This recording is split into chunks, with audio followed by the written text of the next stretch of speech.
நீதிமன்றம் சொல்லியிருக்கு அம்மையார் ஜெயலலிதா அவர்கள் ஏவன் குற்றவாளி அப்படின்னு. அப்படி இருக்கும்போது அவரை எப்படி தமிழக வெற்றி கழகத்தில் இணைச்சுக்கிட்டீங்க? ஊழல் ஆட்சி அமையும் சொன்னீங்க. அது சார் இல்ல, ஒரே ஒரு காட்சி இருங்க. நீங்க சொல்லிட்டீங்களே, நீ குறுக்கேள்வி கேட்கணும் எனக்கு நல்லா தெரியும். நான் சொல்லிடுறேன் உங்களுக்கு பதில். தயவு செஞ்சு உங்களுக்கு சொல்லிடுறேன். எப்படின்னா, அம்மா மீது கூற்றப்பட்டிருக்கிற குற்றச்சாட்டு வேறு, அவர் தூய்மையானவர் என்பது வழக்கு மன்றத்தில் நீங்கள் சொல்வது வேறு, அவர் நடந்து கொண்ட முறைகள் வேறு. ஒரு வழக்கை ஜோடிக்கிற போது எப்படி வேண்டுமானாலும் ஜோடிக்கலாம். உங்க வேலை ஜோடிக்கணும்னு நினைச்சேன்னா ஒரு அரசாங்கம் நினைச்சா என்ன பண்ண முடியாதா? இல்ல இல்ல இல்ல அரசியல இருங்க, நான் சொல்லிடுறேங்க. நான் சொல்றது கேட்டு முடியுங்களா? ஒரு ஒரு செட்டன் இது பண்றது யார் பேர்ல வேணாலும் ஒரு எஸ்டிமேட் போடுறீங்க.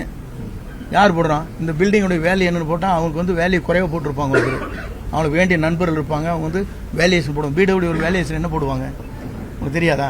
உங்கள் நண்பர் வந்து உங்களுக்கு வந்து 100 செங்கல் அனுப்பிச்சா ஒரு நண்பர் ஒரு 100 மூட்டை சிமெண்ட் அனுப்பிச்சா உங்களுக்கு அதெல்லாம் எஸ்டிமேட்டில் வருமா?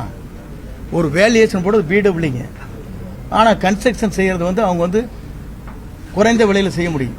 இப்போ நீங்கள் நிறைய தெரியும், பிடபிள்யூங்கிறது வந்து தனிப்பட்ட முறையில் பூஸ்ட் பண்ணி ஒரு கவர்மெண்ட்டுக்கு இவ்வளோ வந்து இவ்வளோ எஸ்டிமேட் போடலான்னு சொல்லுவாங்க. பார்த்துருக்கீங்களா இல்லையா?